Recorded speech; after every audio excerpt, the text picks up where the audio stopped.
Welcome back to another GeekaWhat video, and in today's video I'm taking over the best £250 gaming PC build for the months of November and December 2015. I'm forgetting it's November, this isn't good.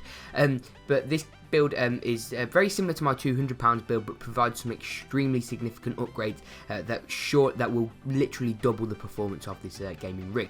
And it really is the best you can get for £250.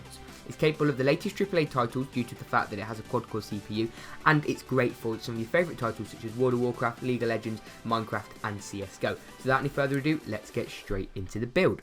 The CPU, I went for an APU that combines both CPU and graphics into one chip just to provide a lot more value. At £89, this A10-7700K is one of AMD's highest end APUs. The A10 line is their highest tier of APUs at the moment. It's a quad-core APU and comes out the box at 3.4 GHz. It is overclockable due to it being on the K series, the 7700K, which means that you could probably get an easy 4 GHz on this chip later on down the line.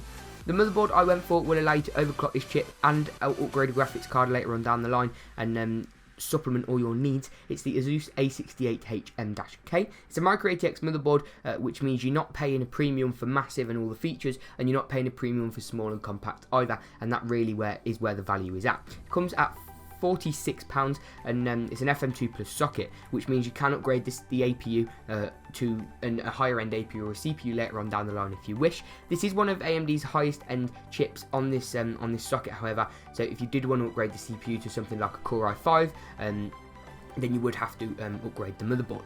For the memory, I went for Kingston HyperX Fury. It's 2 4GB DIMMs. That is the first key upgrade along with the APU, which is also the big upgrade over the £200 build, which means you've not only got dual channel memory, which gives twice the bandwidth. Dual channel memory normally doesn't give any performance increase at all, but with APUs it makes a huge difference. So the APU's got double the amount of bandwidth to play with.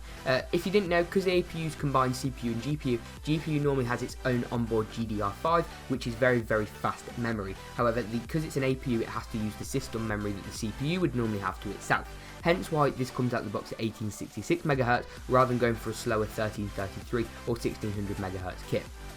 For storage, I went for all you're going to need. It's a 1TB Seagate Barracuda. You can go for the WD Caviar Blue if you wish as well, which is the main competitor. However, this drive is slightly cheaper and gives you more gigabytes to the pound.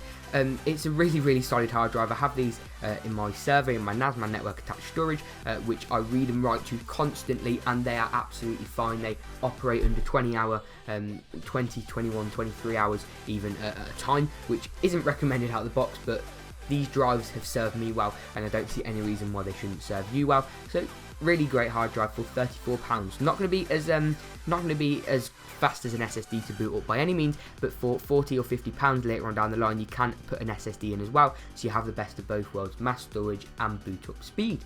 For the case, I went for a really nice case. It's an Exigmatech Recon ATX mid-tower case. Used this case a few times before. Comes in at £22, which is absolutely phenomenal deal.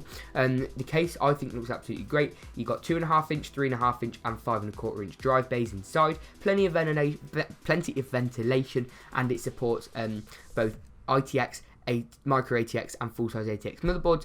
We've gone for a micro ATX motherboard. Just means you've got a bit more room to play around with to get those finicky connectors in rather than being too crammed up inside, but it is a nice small compact tower.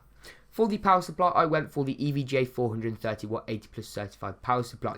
The 80 Plus certified bit means that it's verified that it's been tested by a third-party external company that EVGA have paid for, that all the different power supply brands pay for. You can learn more about that in a video linked in the description below. It's 430 watts, and the 80 Plus basically means it's guaranteed to run above 80% efficiency, so it will always output more than 80% of its rated load at 20, 50 and 100% load scenarios. Not only will that mean you get more power and more juice to your system, it will mean that less of the energy gets wasted into heat, meaning that you do save money at the wall. This build only has 184 watt TDP, which means that you've got plenty of wattage left over if you did want to put in a GTX 950, R7 360 or R7 370 later on down the line, which the motherboard does support, so a dedicated graphics solution.